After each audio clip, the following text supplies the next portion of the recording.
राधे राधे।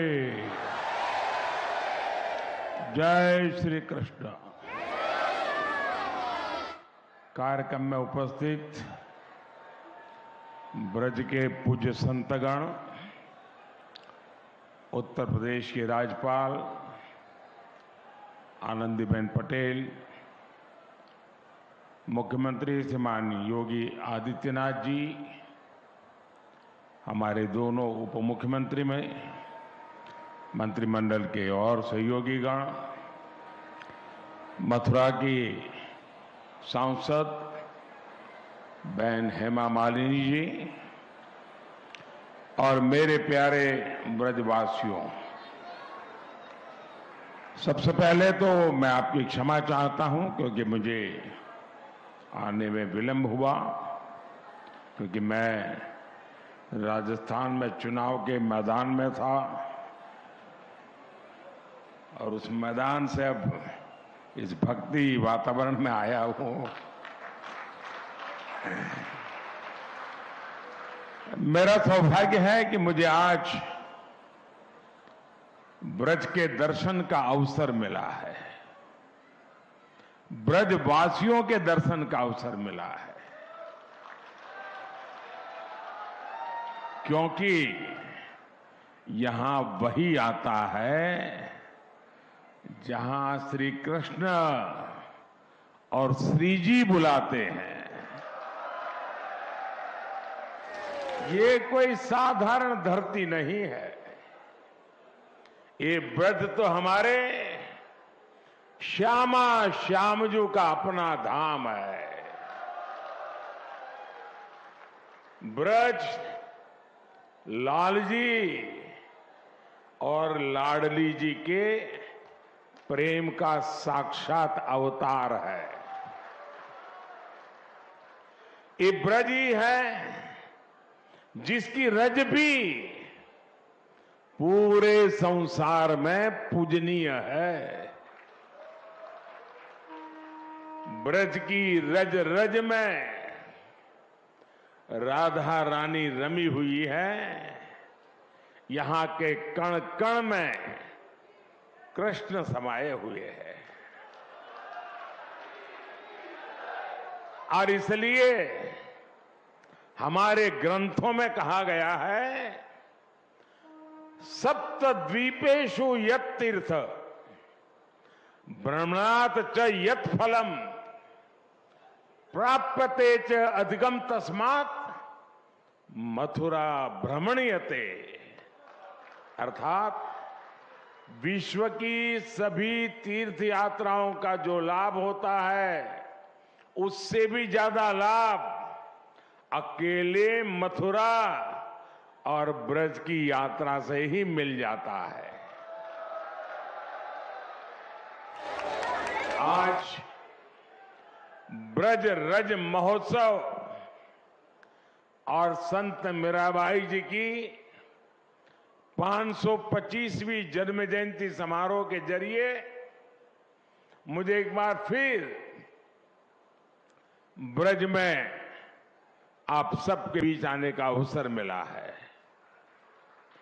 मैं दिव्य ब्रज के स्वामी भगवान कृष्ण और राधा रानी को पूर्ण समर्पण भाव से प्रणाम करता हूं। मैं मीराबाई जी के चरणों में भी नमन करते हुए ब्रज के सभी संतों को प्रणाम करता हूं। मैं सांसद बहन हेमा मालिनी जी का भी अभिनंदन करता हूं। वो सांसद तो है, लेकिन ब्रज में वो रम गई है। हेमा जी न केवल एक सांसद के रूप में ब्रज रस महोत्सव के आयोजन के लिए पूरी भावना से जुटी है, बल्कि खुद भी कृष्ण भक्ति में सरोबार यानी होकर प्रतिभा और प्रस्तुति से समारोह को और भव्य बनाने का काम करती। मेरे परिवारजनों, मेरे लिए इस समारोह में आना एक और वजह से भी विशेष है।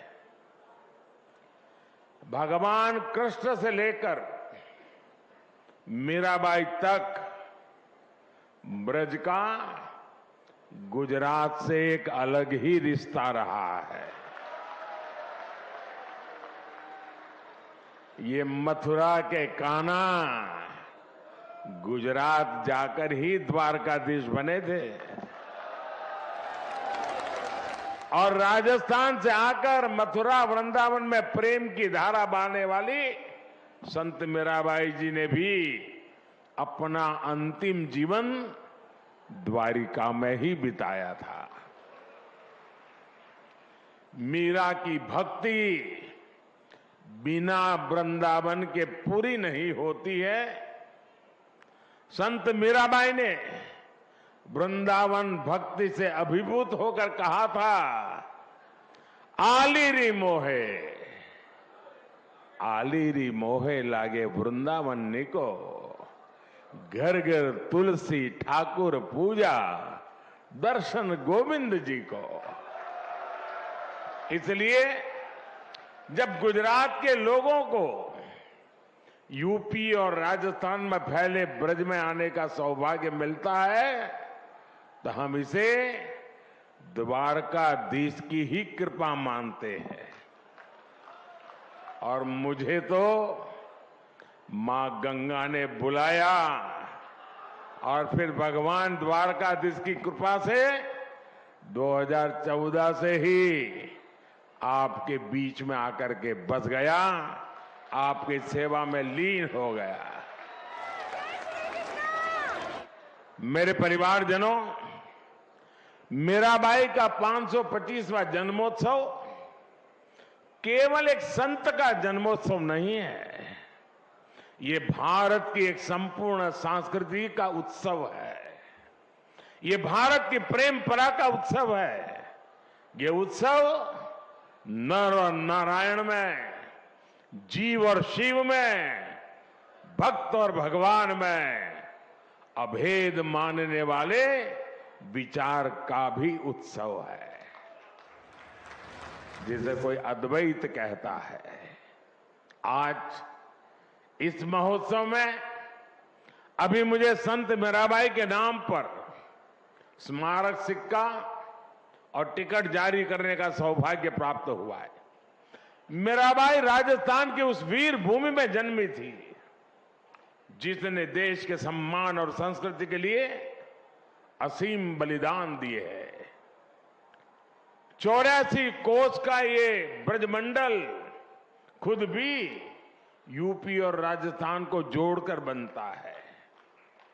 मीराबाई ने भक्ति और अध्यात्म की अमृत धारा बहाकर भारत की चेतना को सिंचा था। मीराबाई ने भक्ति, समर्पण और श्रद्धा को बहुत ही आसान भाषा, सहज रूप से समझाया था। मीरा के प्रभु गिरधर नागर, सहज मिले अविनाशी रे। उनकी श्रद्धा में आयोजित ये कार्यक्रम हमें भारत की भक्ति के साथ साथ भारत के शौर्य और बलिदान की भी याद दिलाता है। मीराबाई के परिवार ने और राजस्थान ने उस समय अपना सब कुछ झोंक दिया था। हमारी आस्था के केंद्रों की रक्षा के लिए राजस्थान और देश के लोग दीवार बनकर खड़े रहे ताकि भारत की आत्मा को, भारत की चेतना को सुरक्षित रखा जा सके। इसलिए आज का ये समारोह हमें मीराबाई की प्रेम परंपरा के साथ साथ उस पराक्रम की परंपरा की भी याद दिलाता है। और यही तो भारत की पहचान है। हम एक ही कृष्ण में बांसुरी बजाते कर्ण कान्हा को भी देखते हैं और सुदर्शन चक्रधारी वासुदेव के भी दर्शन करते हैं। मेरे परिवारजनों, हमारा भारत हमेशा से नारी शक्ति का पूजन करने वाला देश रहा है। ये बात ब्रजवासियों से बेहतर और कौन समझ सकता है। यहां कन्हैया के नगर में भी लाडली सरकार की ही पहले चलती है। यहां संबोधन, संवाद, सम्मान, सब कुछ राधे राधे कहकर ही होता है। कृष्ण के पहले भी जब राधा लगता है तब उनका नाम पूरा होता है। इसलिए हमारे देश में महिलाओं ने हमेशा जिम्मेदारियां भी उठाई हैं और समाज का लगातार मार्गदर्शन भी किया है। मीराबाई जी इसका भी एक प्रखर उदाहरण रही है। मीराबाई जी ने कहा था, जेतई दिसई धरनी गगन बीच, तेता सब उठ जासी, इस देही का गर्व ना करना, माटी में मिल जासी। यानी तुझे इस धरती और आसमान के बीच जो कुछ दिखाई दे रहा है, इसका अंत एक दिन निश्चित है। इस बात में कितना बड़ा गंभीर दर्शन छिपा है, ये हम सभी समझ सकते हैं। साथियों, संत मीराबाई जी ने उस कालखंड में समाज को वो राह भी दिखाई जिसकी उस समय सबसे ज्यादा जरूरत थी। भारत के ऐसे मुश्किल समय में मीराबाई जैसी संत ने दिखाया कि नारी का आत्मबल पूरे संसार को दिशा देने का सामर्थ्य रखता है। उन्होंने संत रविदास को अपना गुरु माना और खुलकर कहा भी, गुरु मिलिया संत गुरु राव रविदास जी, दीनी ज्ञान की गुटकी। इसलिए मीराबाई मध्यकाल की केवल एक महान महिला ही नहीं थी, बल्कि वो महान समाज सुधारकों और पथ प्रदर्शकों में से भी एक रही।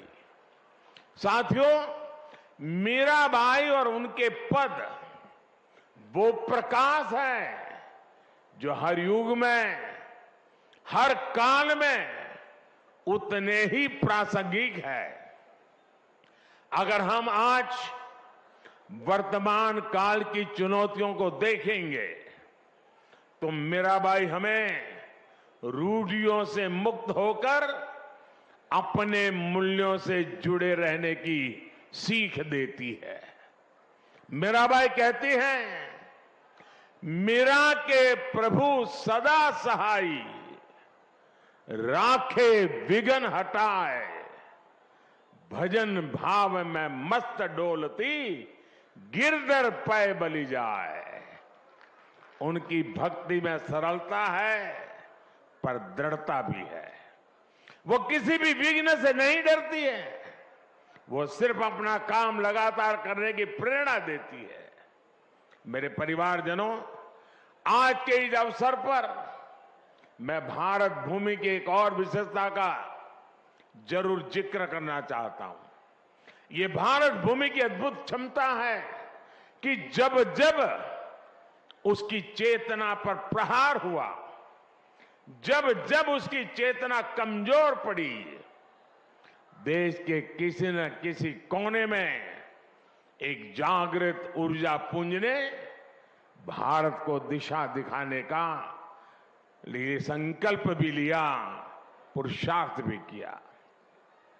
और इस पुण्य कार्य के लिए कोई योद्धा बना तो कोई संत बना। भक्ति काल के हमारे संत इसका अप्रतिम उदाहरण है।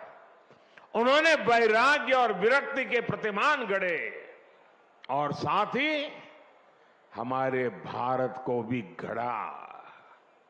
अब पूरे भारत को देखिए, दक्षिण में आलवार संत और नायनार संत थे, रामानुजाचार्य जैसे आचार्य थे।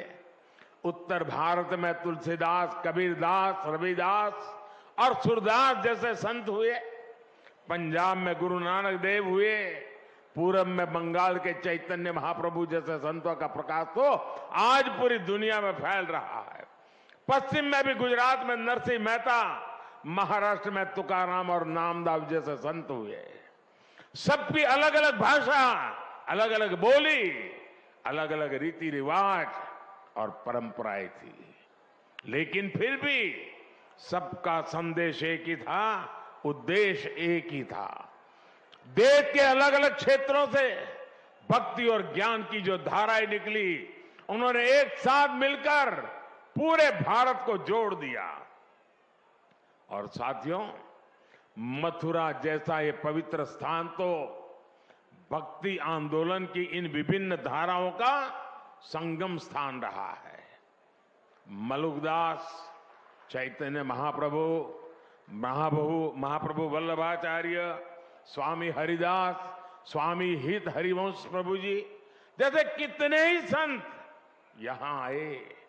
उन्होंने भारतीय समाज में नई चेतना फूकी, नए प्राण फूके।